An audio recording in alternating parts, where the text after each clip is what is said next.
90 రోజుల కోర్సు పూర్తి చేస్తే చాలు 100% ప్లేస్మెంట్ సపోర్ట్ తో సాఫ్ట్వేర్ జాబ్ మీ సొంతం. వెంటనే కోడ్ జ్ఞాన్ డెస్టినేషన్ ని సంప్రదించండి. నమస్తే రవీంద్రనాథ్ గారు. నమస్తే అండి జవేరి గారు. ఛావా మూవీ ఛత్రపతి శంభోజీ మహారాజ్ పైన తీశారు. ప్రతి ఒక్కరూ కంపల్సరీ చూడాలి అని కూడా వినపడుతుంది. అసలు స్పెషాలిటీ ఏంటి సార్? వికీ కౌశల్ ప్రధాన పాత్ర పోషించినటువంటి ఈ ఛావా అన్న మూవీ, ఇది హిందీలో ఉన్నటువంటి మూవీ. ఛత్రపతి సంభాజీ మహారాజ్ యొక్క జీవిత కథ ఆధారంగా తీసినటువంటి ఒక అద్భుతమైనటువంటి ఒక దృశ్య కావ్యం అని చెప్పొచ్చు. One of the ultimate movie అండి. 2.5 గంటల పాటు చేసినటువంటి మూవీ ఏదైతే ఉందో, విక్కీ కౌశల్ యొక్క నటన ఏదైతే ఉందో, 2.5 గంటల పాటు కూడా థియేటర్లో ఆడియన్స్ని అట్లా కట్టి పడేసింది. చూసినటువంటి ప్రతి ప్రేక్షకుడు కూడా తన దగ్గర తన్మయత్వంతో మునిగిపోయి ఎవ్రీ మూమెంట్ లాస్ట్ మినిట్ వరకు కూడా కళ్ళలో నీళ్లు లేకుండా ఎవరు కూడా బయటికి రాడు అని చెప్పడం ఎటువంటి డౌట్ కూడా లేదండి. ఆ 2.5 గంటల పాటు ఒక దాన్ని ఏమంటారంటే తెర మీద విక్కీ కౌశల్ యొక్క ఒక సునామీ సృష్టించాడు ఆ థియేటర్లో. చూస్తున్న 2.5 గంటల పాటు కూడా ఎలా అయిపోయింది 2.5 అవర్స్ కూడా మనకి తెలియనట్టుగా తీసుకెళ్తారు. అంటే ముఖ్యంగా విజువలైజేషన్స్ కానీ, పిక్చరేషన్, సౌండ్ ఎఫెక్ట్స్ ఇవన్నీ కూడా అల్టిమేట్ స్టేజ్లో చూపించడం జరిగింది. అంటే ఛావా యొక్క కథ చాలామందికి తెలియదు. అంటే మన చరిత్ర పుస్తకాల్లో ఛత్రపతి మహారాజు గారికి కూడా కొన్ని పేజీలు మాత్రమే కేటాయించారు. ఒక మహాయోధుడు, అంటే ముఖ్యంగా స్వరాజ్య సంపాదన కోసం, అంటే హిందూ సమాజం కోసం, అంటే హిందూ సామ్రాజ్య స్థాపన కోసం అని చెప్పి దక్కన ప్రాంతంలో మొఘలులు ఎట్లయితే అటాక్ చేస్తున్నారో, ఈ కంప్లీట్గా భారతదేశం మొత్తాన్ని కూడా ముస్లిమీకరణ చేసే భాగంలో మొఘల్ సామ్రాజ్యం అంతటిని కూడా వెళ్తునేటప్పుడు దక్కన సామ్రాజ్యం, అంటే సహ్యాద్రి పర్వతాల యొక్క డౌన్, ఈ సహ్యాద్రి పర్వతాల డౌన్ అంతటిని కూడా ఇక్కడ ప్రొటెక్ట్ చేసినటువంటి ఒక మహా హైందవ సామ్రాజ్యానికి చెప్పుకోవచ్చు. ముఖ్యంగా మరాఠా సామ్రాజ్యం. ఈ మరాఠా సామ్రాజ్యంలో ఛత్రపతి శివాజీ యొక్క పాత్ర, ఆ ఛత్రపతి శివాజీ ఉన్నటువంటి రోల్ లేకుండా మనం ఊహించలేం. అయితే ఛత్రపతి శివాజీ పరిపాలిస్తున్నంత కాలం కూడా ఈ ప్రాంతం మీద అనేక సార్లు ఔరంగజేబు దండయాత్రలు చేసినప్పుడు కూడా ఏమాత్రం టచ్ చేయలేకుండా జై భవాని, హరహర మహాదేవ్ అనేటువంటి ఆ నినాదాలతోటి ఈ దక్కన సామ్రాజ్యంలోకి అనేక ప్రయత్నాలు చేశాడు ఔరంగజేబు, కానీ చేయలేకపోయాడు.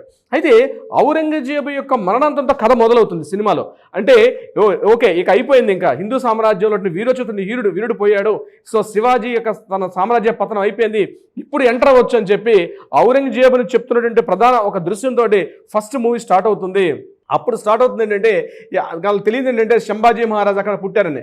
సంభాజీ మహారాజు, శివాజీ ఒక సందర్భంలో వీళ్ళిద్దరిని కూడా ఔరంగజేబు అటాక్ చేసి ఒకసారి ఢిల్లీ సుల్తాన్ ఢిల్లీకి తీసుకెళ్తారు.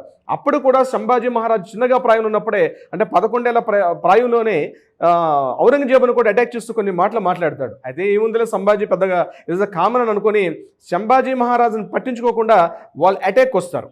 అటాక్ వచ్చేటప్పుడు అక్కడ బుర్హానుపూర్ సామ్రాజ్యంలో సంభాజీ మహారాజు అతి కొద్ది మంది సైన్యంతో వెళ్ళి ఆ ఔరంగజేబు యొక్క సైన్యాన్ని అటాక్ చేసినట్టు ఫస్ట్ ఆ క్లిప్పింగ్తో స్టార్ట్ అవుతుంది మూవీ. ఇంకా అక్కడి నుంచి ప్రతి ఒక్క సీను ఔరంగజేబుని ఎలా ఢీకొట్టుకుంటూ వెళ్ళాడని చెప్పి, అంటే ఎంటైర్ యొక్క సంభాజీ యొక్క చరిత్ర మన చరిత్ర పుస్తకాలు, దీన్ని నేను నో డౌట్ఫుల్గా చెప్తానండి, చరిత్ర పుస్తకాలు వక్రీకరణ చేశారు. అంటే మనం చదువుకున్న పాఠ్య పుస్తకాలు అనేక రకాల కారణాలు కావచ్చు, మొఘల్ సామ్రాజ్యాన్ని చదువుకున్నంత ప్రతి ఒక్క వ్యక్తి కూడా హైందవ సామ్రాజ్యంలో మరాఠా సామ్రాజ్యం కావచ్చు, రాజపుత్ర సామ్రాజ్యం కావచ్చు, అలాగే హంపి విజయనగర సామ్రాజ్యం ఉన్నటువంటి విజయనగర సామ్రాజ్యం కావచ్చు, వీటి మీద అంత విస్తారమైనటువంటి చరిత్ర లేదు. చరిత్ర పుస్తకాల్లో మరుగున పడిగిపోయినటువంటి చరిత్ర సంభాజీ మహారాజు యొక్క చరిత్ర.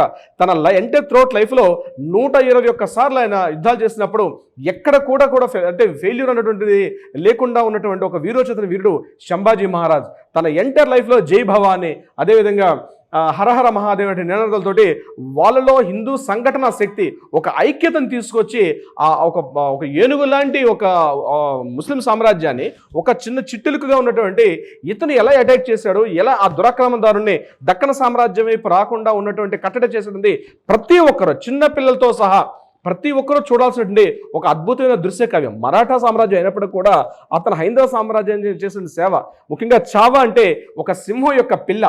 మరాఠీ భాషలో ఛావా అంటే సింహం పిల్ల. సింహం ఎవరు? వీర శివాజీ. అయితే శివాజీ యొక్క పెద్ద కొడుకు, యాక్చువల్గా మొదటి భార్య యొక్క పెద్ద కొడుకు ఈ సంభాజీ మహారాజ్. శంభు అంటారు, సంభాజీ అంటారు, శంభూజీ అంటారు. ఆయన వీరోచితమైన గాథ 121 సార్లు ఆయన చేసినటువంటి ఆ ప్రజల్లో ఆయన కలిపినటువంటి ఐ థింక్ ఇట్స్ 1657లో ఇతను పుట్టాడు, 1689లో చనిపోయాడు శంభూజీ మహారాజ్. అయితే ఈ 87లో ఆయన కూడా చనిపోలేదు, కావాలని ఇరికించారు అందులో ఆయన్ని. అంటే ఒక యుద్ధంలో పురందర్ కోటలో పుడతాడు, మీకు ప్రతాప్గఢ్ కోట, రాజ్గఢ్, ప్రతాప్గఢ్ ఫోర్టు, అదేవిధంగా పురందర్ ఫోర్టు, ఇట్లా 64 ఫోర్ట్స్ మరాఠా సామ్రాజ్యంలో ఉండేటప్పుడు పురందర్ ఫోర్ట్లో ఇతను జన్మిస్తాడు శంభూజీ మహారాజ్. చివరిగా సంగమేశ్వర ప్రాంతంలో ఏం జరుగుతుందంటే అతను యుద్ధానికి అప్పటికే ఔరంగజేబు తన ఒక పట్టుదల కూర్చుంటాడు. అంటే 121 సార్లు ఔరంగజేబు అటాక్ చేసినప్పుడు కూడా ఎక్కడ కూడా ఫెయిల్యూర్ కాలేదు మన మన శంభూజీ మహారాజ్. అయితే ఇతన్ని ఎలా సంహరించాలి, ఎలా చంపే ప్రయత్నం చేస్తే ఇతను చిక్కుతాడు అన్న సందర్భంలో అటువంటి అటాక్స్ ఏం జరిగిందంటే ఇతని దగ్గర పనిచేసిన వాళ్ళే శంభూజీ మహారాజ్ దగ్గర కొంతమంది వ్యక్తులు, ముఖ్యంగా కొంకణ ప్రాంతంలో గోవా తీర ప్రాంతం ఒక సంస్థాన దేశులు ఏ ప్రాంతం చాలా తక్కువ మంది ఉంటాడు, 125 మెంబర్స్ తోటి తను ఇంకో చోటికి వెళ్ళబోతున్న ప్రయత్నంలో ఏం చేస్తారంటే అతను అక్కడ ఉన్నారన్న ఉనికిని ఇమీడియట్గా ఔరంగజేబుకి వాళ్ళు అక్కడ ఇన్ఫార్మ్ చేయడం, ఇమీడియట్గా ఔరంగజేబు ఒకేసారి కొన్ని వేల మందితో సైన్యంతో వచ్చి ఆ సంగమేశ్వర్లో ఉన్నటువంటి ఈ శంభూజీ మహారాజుని పట్టుకునే ఆ చివరి క్లైమాక్స్ ఏమి ఉంటుందండి, ప్రతి ఒక్కరు కన్నీళ్ళు పెట్టుకుంటారు. ఎందుకు కన్నీళ్ళు పెట్టుకుంటారంటే చరిత్రలో ఏ ఒక్క వీరాది వీరుడు కూడా జరగనటువంటి ఒక అమానుష దమనకాండ జరిగింది శంభూజీ మహారాజుకి. అతన్ని పట్టుకున్న సందర్భంలో వేల మంది అటాక్ చేస్తుంటారు, ఇతను మాత్రం కేవలం 125 మందితో ఉంటాడు, ఒక 120 మంది సభ్యులతో ఉంటాడు. ఇతను వచ్చినటువంటి ఆ ఔరంగజేబు యొక్క సైన్యం చూస్తే వేల మంది ఉంటారు, చిన్న ఫోర్ట్లో ఉంటాడు ఇతను. ఈ 120 మందితో సుమారు 7 గంటల పాటు యుద్ధం చేస్తాడు. నిజంగా మనం చరిత్ర పుస్తకాల్లో చదువుకున్న సంభాజీ మహారాజు యొక్క ఆ యొక్క యుద్ధం ఎలా చేశాడనే విషయాన్ని చరిత్ర పుస్తకాల్లో మేము చదివేటప్పుడు పుస్తకాల్లో కూడా మన పాఠ్య పుస్తకాల్లో చేయలేదు, కానీ మరాఠా చరిత్ర పుస్తకాలు బ్రిటిష్ వాళ్ళు కూడా దీన్ని చరిత్రీకరణ చేసి పుస్తకాలు నమోదు పెట్టారు. కానీ అన్ఫార్చునేట్ మన పాఠ్య పుస్తకాలు, ఎందుకంటే హిందూ ముస్లింల యొక్క ఐక్యత ఉండాలి, హిందూ ముస్లింల పరమసహనం ఉండాలనే ఉద్దేశంతో బహుశా ఏ ఉద్దేశంతో వాళ్ళు చేశారు కాదు, కానీ ఆ టైంలో వాళ్ళు చేసిన అటాక్లో ముఖ్యంగా ఈ మన శంభూజీ మహారాజ్ చేసిన వీరోచిత అంటే తన ఒంటి చేతితోటి కొన్ని వేల మంది సైన్యాన్ని ఒకే ఒక్క కత్తి పట్టుకొని యుద్ధం చేసే విధానం చరిత్ర పుస్తకాల కళ్ళ కట్టినట్లు ఉంటుంది.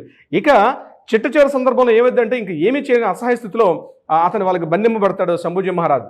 అక్కడ అతను పట్టుబడిన తరువాత ఔరంగజేబు యొక్క ఇదేంటంటే కిరీటం తీసుకొచ్చి పక్కన పెడతాడు.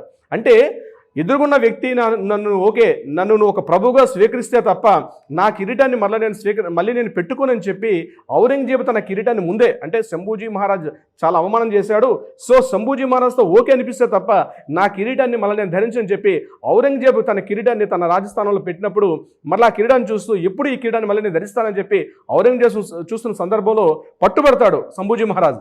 పట్టుబడిన తర్వాత అతన్ని తాళతో గొలుసులతో కట్టేసిన తర్వాత ఒకటే అడుగుతాడు ఆయన, నువ్వు ఎట్టి పరిస్థితుల్లో మమ్మల్ని యాక్సెప్టెన్స్ ఇవ్వు అంటే మొఘల్ సామ్రాజ్యాన్ని యాక్సెప్టెన్స్ ఇస్తుండగా మాట్లాడమని చెప్పి ఫోర్స్ చేసినప్పుడు ఒకటే అంటాడు, నువ్వు ఏమి చేసినా అన్నప్పుడు చేసిన దమనకాండ అంటే కళ్ళని ఎర్రగా ఉన్నటువంటి దీంతో కళ్ళని పొలిచేస్తారు, నాలుక కట్ చేసేస్తారు, చర్మాన్ని ఒలిచేస్తారు చర్మాన్ని పూర్తిగా. ఇక ఒంటి మీద ఉన్నటువంటి కత్తి గాయాల మీద అక్కడ ఎర్రగా ఉన్నటువంటి ఈ సాల్ట్ ఉంటుంది చూస్తారా, సాల్ట్ని తీసుకెళ్ళి వేస్తారు. అనేక రకాల చిత్రహింసలు 40 రోజుల పాటు చిత్రహింసలు పెట్టారు. 40 రోజులు చిత్రహింసలు పెట్టినా ఎక్కడ కూడా తణుకు లేకుండా బెనుకు లేకుండా వీరోచితన పోరాటం ఔరంగజేబు మీద చేసినటువంటి ఒక మహాయోధుడు ఈ మన శంభూజీ మహారాజ్. 40 రోజుల తర్వాత ఇంకా చావంటూ ఆయనకి రావాల్సిందే తప్ప అనేక రకాల హింసలు పెట్టినా తను అర్థం కాలేదు, ఇంతటి వీరుడి భూమి మీద ఉంటాడా, ఈ భారతదేశంలో ఇంతమంది వీరుదులు కనదా, ఇంతమంది యోధులు ఉన్నారా భారతదేశం అని చెప్పి చిట్ట ఔరంగజేబునే తలదించుకోలేకపోతాడు. కానీ ఆ కిరీటం మాత్రం ఔరంగజేబు అతను బతుకుండగా ఔరంగజేబుతో ఆ కిరీటం పెట్టించుకునే అవకాశాన్ని మాత్రం కల్పించుకోడు. అంటే హిందూ సామ్రాజ్యానికి వాళ్ళు చేసినటువంటి త్యాగాల ఫలితం చూస్తే అసలు ఔరా అనిపిస్తాయి. చివరిగా ఆ సినిమా క్లైమాక్స్లో కూడా చివరి 20 మినిట్స్ అయితే ప్రతి ఒక్కరు కూడా ఊపిరి శ్వాస తీసుకోవడానికి కూడా అంత అనిపిస్తుంది. అంటే అంతగా ఇన్వాల్వ్ అయిపోతారు సినిమాలో. అంటే వాళ్ళ చిత్రహింసలు పెడుతుంటే ఔరంగజేబు చేస్తున్న చిత్రహింసలకి కళ్ళ నీళ్లు పెట్టుకోలేని భారతీయుడు ఉంటాడంటే నేనైతే ఖచ్చితంగా లేడని చెప్తాను. ఎందుకంటే ఈవెన్ మోడీ గారు కూడా సినిమా చూశారు రీసెంట్గా కూడా. ఈ సినిమా హిందీలో రిలీజ్ అయినప్పుడు కూడా ప్రాంతీయ భాషల్లో రిలీజ్ కాకపోవడం, ముఖ్యంగా మన తెలుగు వాళ్ళకి ఈ చరిత్ర పెద్దగా తెలియదు యాక్చువల్గా. అంటే హిందూ మహాసామ్రాజ్యం ఛత్రపతి శివాజీ గురించి తెలుసు, కానీ శివాజీ మహారాజు యొక్క కొడుకు శంభూజీ మహారాజు కూడా ఇంత వీరోచిత పోరాటం చేశాడంటే చాలామంది తెలియకపోవచ్చు. కొద్దిగా తెలుగు అది పాన్ ఇండియా మూవీ రిలీజ్ అయితే బాగుండేది, కానీ తెలుగులో అంత అద్భుతం తెలుగు భాషలో లేకపోవడం ఒక విధంగా తెలుగు వాళ్ళకి కొద్దిగా ఇబ్బంది అనిపిస్తుంది. భాషాపరంగా కొంత ఇబ్బంది అనిపించినప్పుడు కూడా కొంతవరకు ప్రయత్నం చేయొచ్చు, ఎందుకంటే కింద ఇంగ్లీష్ టైటిల్స్ కూడా కింద వేస్తున్నారు కాబట్టి కొంతవరకు మూవీ చేస్తున్న అర్థం ఉంటుంది. తర్వాత ఓటీటీ స్ట్రీమ్లో వచ్చేటప్పుడు బహుశా తెలుగు లాంగ్వేజ్ వచ్చే అవకాశం ఉంటుంది. ఏదైనప్పటికీ కూడా విక్కీ కౌశల్ యొక్క నటన మాత్రం ఆద్యంతం కూడా, అంటే ఫస్ట్ సీన్ నుంచి చిట్ట చివరి సీన్ వరకు కూడా బ్రీత్లెస్ మూవీ అంటారు. అంత అద్భుతంగా అక్కడ విక్కీ కౌశల్ కనబడ్డాడు. మనకు టోటల్ అండ్ ఎంటర్ స్క్రీన్ మీద మనకు శంభూజీ మహారాజా కనిపిస్తాడు. వాళ్ళ ఆచారాలు, వాళ్ళ వ్యవహారాలు, వాళ్ళ సంప్రదాయాలు, మరాఠా సామ్రాజ్యం అంటే భారతదేశంలో రాజపుత్స్, ఒక మరాఠాస్, ఒక తమిళియన్స్, వీళ్ళ చేసినటువంటి సేవలు, వాళ్ళ యొక్క యోధుల గురించి ఇలాంటి సినిమాలు ఇంకా రావాలి. ఈనాటి జనరేషన్స్, ఇప్పుడు ఉన్నటువంటి తరాలు ప్రతి ఒక్కరూ తెలుసుకోవాల్సిన అవసరం చాలా ఉంది. ఇది పాఠ్య పుస్తకాల్లో లేవు చాలా వరకు, కానీ ఇలాంటి సినిమాలు రావడం వల్ల నేటి తరానికి, ఈనాడు జరుగుతున్న యూత్ కూడా ఒక ఇన్స్పిరేషనల్ మూవీస్, ఇట్లాంటి మూవీస్ రావాలని కోరుకుందాం. జవేరియా గారు, అసలు మీరు అంటుంటేనే ఇప్పుడు వెంటనే వెళ్ళి ఈ మూవీ చూసేయాలి అనిపిస్తుంది సార్, నాకు చూడాలనిపిస్తుంది. సో చాలా చక్కగా వివరంగా చెప్పారు. ఎస్, మన హిస్టరీ గురించి చాలా వరకు నెక్స్ట్ జనరేషన్, ఇప్పుడు ప్రజెంట్ ఉన్న జనరేషన్కి చాలా చాలా అవసరం అన్నమాట. ఎస్పెషలీ మరాఠియన్స్. సో మరాఠా ఎంతగా కష్టపడ్డారు శివాజీ మహారాజ్. సో వీళ్ళ చరిత్ర ఇంతగా ఒక మూవీ రూపంలో మనకు బయటకు వచ్చింది. అండ్ హిస్టరీ గురించి ఇంత క్లియర్ కట్గా మీరు చెప్తుంటే గూస్ బంప్స్ అనమాట నాకు. చాలా చక్కగా చెప్పారు. Thank you so much. Thank you so much Javeria గారు. సుమన్ టీవీలో మీ పర్సనల్ అండ్ బిజినెస్ ప్రమోషన్స్ కోసం కింది నెంబర్కి కాంటాక్ట్ చేయండి.